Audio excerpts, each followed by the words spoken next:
Hello students, आज के व्याख्यान में आप सभी का स्वागत है। मैं doctor Ajanta Gehlot, associate professor MS college Bikaner. आज का हमारा टॉपिक है जैन दर्शन में मोक्ष, the concept of liberation in Jain philosophy. पूर्व वाले व्याख्यान में हमने जैन दर्शन में बंधन की अवधारणा को देखा था और हमने ये देखा था कि जो कषाय होते हैं उनके फलस्वरूप व्यक्ति के द्वारा किए गए कर्म उसे बंधन में बांधते हैं। आज हम बंधन से मुक्ति अर्थात मोक्ष किस प्रकार से संभव है, इस अवधारणा पर विचार करते हैं।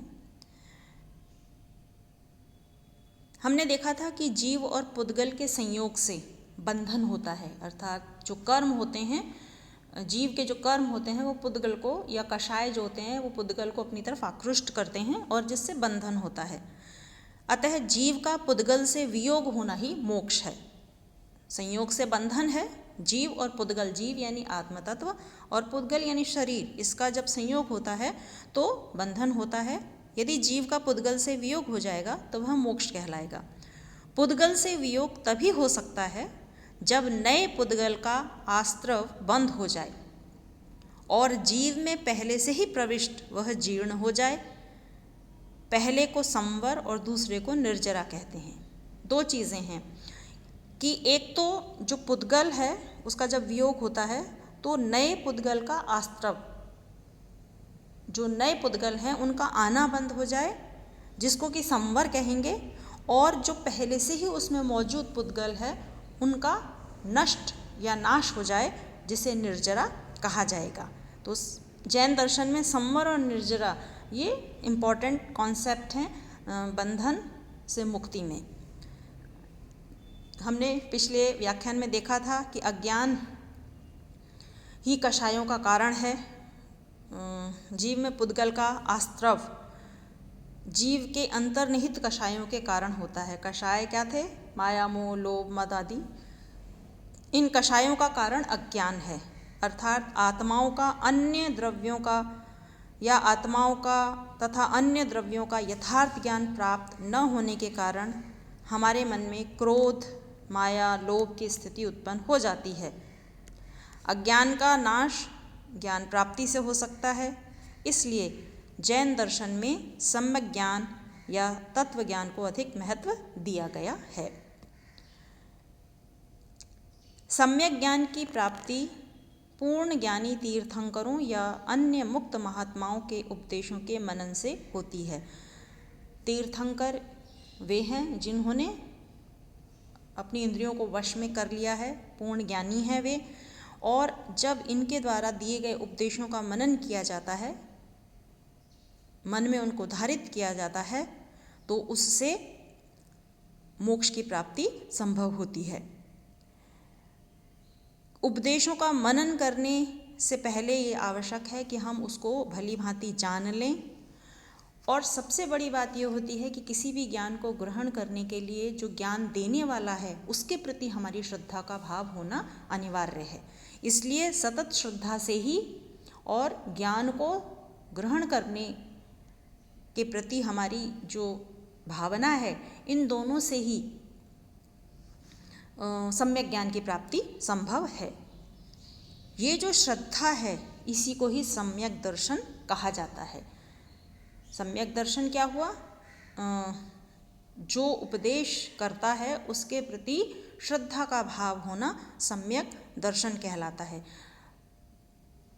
मोक्ष प्राप्ति के लिए सम्यक दर्शन, सम्यक ज्ञान और सम्यक चरित्र, इन तीनों का पालन करना, व्यवहार में उतारना अनिवार्य है। यदि ये तीनों किसी साधक के जीवन में उतर जाते हैं तो वह मुमुक्ष हो जाता है, मोक्ष को प्राप्त कर लेता है। सम्यक ज्ञान की प्राप्ति में सम्यक दर्शन का बहुत महत्व होता है, किंतु केवल सम्यक ज्ञान प्राप्त कर लेने से ही कुछ फल नहीं मिलता, उसके अनुसार जीवन यापन भी करना पड़ता है। इसलिए सम्यक चरित्र का बहुत अधिक महत्व होता है। सम्यक जीवन यापन तभी संभव है जब सम्यक चरित्र का पालन किया जाए, जो हम आगे आने वाले व्याख्यान में देखेंगे कि किस प्रकार से पंच महाव्रत की जो अवधारणा है वह सम्यक चरित्र को अभिव्यक्त करती है। अहिंसा, सत्य, अस्तेय, ब्रह्मचर्य, परिग्रह, ये 5 महाव्रतों का पालन करना, अर्थात महाव्रत का अर्थ यह हो गया किसी भी साधक जो साधना के पथ पे चल रहा है, जो मोक्ष की प्राप्ति करना चाहता है, उसके द्वारा देश काल और परिस्थिति से निरपेक्ष होकर इन व्रतों का पालन करना, यही पंच महाव्रत कहलाता है। तो सम्यक चरित्र के पालन के लिए वो पंच महाव्रतों की पालना करना ज़रूरी होता है। सम्यक चरित्र के अनुसार हमें वासना, इंद्रिय, मन, वचन और कर्म को संयत करना पड़ता है। आगे जब हम सम्यक चरित्र के पालन के लिए इन पंच महाव्रत की अवधारणा को पढ़ेंगे तो वहाँ देखेंगे कि अहिंसा हो या सत्य हो, अस्तेय, कोई भी व्रत हो, उन सभी में उनकी पालना मन से, यानी मन में उसका विचार वैसा रखना, वचन से वैसा ही बोलना और जैसा बोल रहे हैं उसके अनुरूप ही अपने जीवन में क्रियाशील या कार्यात्मक रूप में उसको उतारना। इसका परिणाम यह होता है, अगर हम ऐसा अगर ऐसा साधक करता है तो नए कर्मों का संचय बंद हो जाता है और पुराने कर्म भी नष्ट हो जाते हैं। फलस्वरूप उन पुद्गलों का भी नाश हो जाता है जिससे जीव बंधन में पड़ा होता है। जैन दर्शन ने सम्यक दर्शन, सम्यक ज्ञान और सम्यक चरित्र को त्रिरत्न कहा है। मानो ये जीवन के अलंकार हैं। कोई भी साधक, जैन साधक जो मोक्ष या मुक्ति के पथ पर है, उसके जीवन के अलंकार हैं सम्यक दर्शन, सम्यक ज्ञान और सम्यक चरित्र। इन तीनों का पालन करने से ही मोक्ष की प्राप्ति होती है। सम्यक दर्शन क्या है? यथार्थ ज्ञान के प्रति श्रद्धा होना, यही सम्यक दर्शन है। कुछ लोगों में तो यह स्वभावतः विद्यमान होता है और कुछ इसे विद्योपार्जन और अभ्यास के द्वारा सीख सकते हैं। परंतु श्रद्धा का उदय तभी होता है जब किसी कर्म से अश्रद्धा की उत्पत्ति होती है, उस कर्म का संवर या निर्जर होता है। यानी श्रद्धा किसी भाव के प्रति होने के लिए किसी अन्य चीज़ के प्रति अश्रद्धा का भाव होना चाहिए।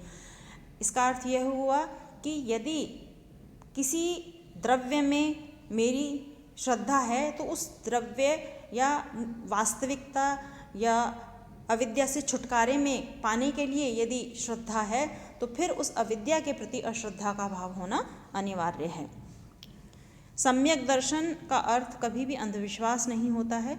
जैसे हमने अभी देखा भी कि जो भी ज्ञान दिया जाता है, उपदेश दिए जाते हैं ऋषि मुनियों के द्वारा, तीर्थंकरों के द्वारा, उनके प्रति श्रद्धा का भाव होना बहुत ज़रूरी है। तो कई बार ऐसा प्रतीत होता है मानो यह श्रद्धा नहीं बल्कि उनके प्रति अंधविश्वास है, परंतु वह अंधविश्वास नहीं होती है, क्योंकि जब भी तीर्थंकरों के द्वारा उपदेश दिए जाते हैं तो जैन दार्शनिक स्वयं कहते हैं कि जैन मत युक्तिहीन नहीं वरन युक्ति प्रधान है, इसलिए उनकी बातों पर आंख मूंद के विश्वास नहीं करना चाहिए। स्वयं भी उस बात को हम चाहें तो उसको सत्यापित कर सकते हैं। हालांकि जैन दर्शन कहते हैं न मेरा महावीर के प्रति कोई पक्षपात है, न कपिल और न ही अन्य दार्शनिकों के प्रति द्वेष है। मैं युक्ति संगत वचन को ही मानता हूँ, वह चाहे जिस किसी का हो। युक्ति संगत, तार्किक, तर्कपूर्ण, जो भी बात जैन मुनियों के द्वारा कही जा रही है वह तर्काधारित है, वह श्रद्धा या यूँ कहें कि किसी एक मत से संबंधित नहीं है, बल्कि उनकी प्रत्येक बात को सत्यापित किया जा सकता है। श्रद्धा पूर्णतया युक्ति संगत होती है, अंधविश्वास नहीं होती है। विषय के संबंध में कुछ ज्ञान प्राप्त कर लेने के बाद भी यह होती है, और ऐसे विश्वास के बिना पूर्ण ज्ञान प्राप्त कर लेने की प्रेरणा भी नहीं मिल सकती है। यानी किसी को भी ज्ञान प्राप्त करना है तो उसके मन में श्रद्धा का भाव होना अनिवार्य है, और यदि हमारा उसके प्रति विश्वास होगी, श्रद्धा होगी, तो उसके द्वारा दिए गए वचनों को अधिकाधिक मनन करने से विश्वास और बढ़ता चला जाएगा। तत्वों के सविशेष ज्ञान होने से ही सम्यक ज्ञान की प्राप्ति होती है। सम्यक दर्शन में जैन दर्शन उपदेशों के केवल सारांश का ज्ञान प्राप्त होता है, किंतु सम्यक ज्ञान में जीव अजीव के मूल तत्वों का विशेष ज्ञान प्राप्त होता है। साथ ही सम्यक ज्ञान असंदिग्ध और दोष रहित होता है। जैन प्रमाण में हम इस बात को देख चुके हैं कि यथार्थ ज्ञान किस प्रकार से होता है। तो इस प्रकार से ये त्रिरत्न जो हैं उनको व्यवहार में उतार लेने से जैन साधक अलंकृत हो जाता है, उपाधि युक्त हो जाता है, परंतु वह उपाधि लौकिक जीवन की नहीं होती है, इस संसार की नहीं होती है, बल्कि वह विशिष्टता की उपाधि होती है, मोक्ष के प्राप्ति की उपाधि होती है। धन्यवाद।